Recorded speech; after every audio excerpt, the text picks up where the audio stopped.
दोस्तों, मेरे घर की पैंट्री में 800 ग्राम वाला पार्ले जी का पैकेट कभी भी शेल्फ से गायब नहीं होता है।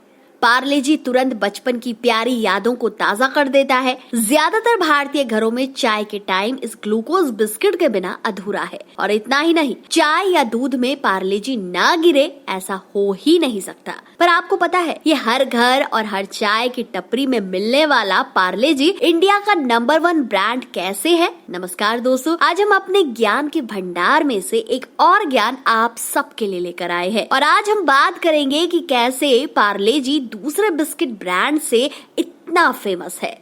क्या आप सब जानते हैं कि इस नॉस्टैल्जिक बिस्किट की सक्सेस स्वदेशी मूवमेंट का एक प्रोडक्ट है। स्वदेशी मूवमेंट आत्मनिर्भरता का एक ऐसा आंदोलन था जो 7 अगस्त 1905 को कलकत्ता के टाउन हॉल में विदेशी वस्तुओं के उपयोग के बजाय घरेलू वस्तुओं पर अधिक ध्यान करने के लिए शुरू हुआ था। ये साल था 1929, जब मुंबई के एक सिल्क बिजनेसमैन मोहनलाल दयाल चौहान, जो स्वदेशी मूवमेंट से ज्यादा प्रभावित थे, उन्होंने स्वदेशी कन्फेक्शनरी बनाने का फैसला किया। उन्होंने ये सब करने के लिए स्किल्स सीखी और फिर जर्मनी से मशीनरी को इंपोर्ट करवाया। उन्होंने केवल 12 एम्प्लॉइज के साथ इरला और पार्ला गांव के बीच एक छोटी फैक्ट्री बनाई। उन्होंने अपनी फैमिली मेंबर्स के साथ इंजीनियर्स, मैनेजर्स और कन्फेक्शनरी मेकर्स बनाने वालों का भी रोल निभाया। दोस्तों, ऐसा कहा जाता है कि फाउंडर्स अपने काम में इतना बिजी थे कि वो इसका नाम रखना तक भूल गए। इसलिए ब्रांड को उसके बर्थ प्लेस पार्ला के नाम से जाना जाने लगा। साल 1939 में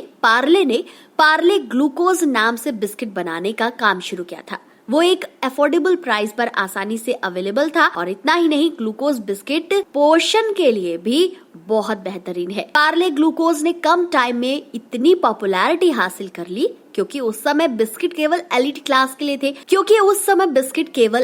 क्लास के लिए ही आते थे, क्योंकि वे ज्यादातर इम्पोर्टेड और एक्सपेंसिव होते थे। फिर द्वितीय विश्व युद्ध के दौरान ब्रिटिश इंडियन आर्मी के बीच पार्ले ग्लूकोज की भी ज्यादा डिमांड हो गई। हालांकि पार्टीशन के बाद 1947 में भारत में गेहूं की भारी कमी के कारण बिस्किट का प्रोडक्शन कुछ समय के लिए रोकना पड़ा, लेकिन जल्द ही सप्लाईज वापस स्टोर्ड हो गई जैसे ही व्हीट का प्रोडक्शन नॉर्मल हुआ। 60 के दशक के दौरान ब्रिटानिया जैसे ब्रांड ने मार्केट को डोमिनेट करना शुरू कर दिया था। फिर हुआ ये कि सेम ब्रांड नेम से कंफ्यूज लोगों ने दूसरे बिस्किट खरीदना शुरू कर दिया। इस सिचुएशन से बचने के लिए पार्ले ने नई पैकेजिंग को अपनाया, जिसमें एक येलो कलर के वैक्स पेपर रैपर में ब्रांड नेम और कंपनी लोगो के साथ एक छोटी लड़की की पिक्चर लगवाई। लेकिन फिर भी ये पार्ले जी को सारे ब्रांड से डिफरेंशिएट करने में अनसक्सेसफुल रहा। ये केवल 1982 में था जब ब्रांड ने अपने ग्लूकोज बिस्किट का नाम बदलकर पार्ले जी कर दिया था। साथ ही उनकी पैकेजिंग मटेरियल को कम कॉस्ट वाले प्रिंटेड प्लास्टिक में बदल दिया था। तब से पार्ले जी बिस्किट हमेशा लोगों के दिल में बना रहा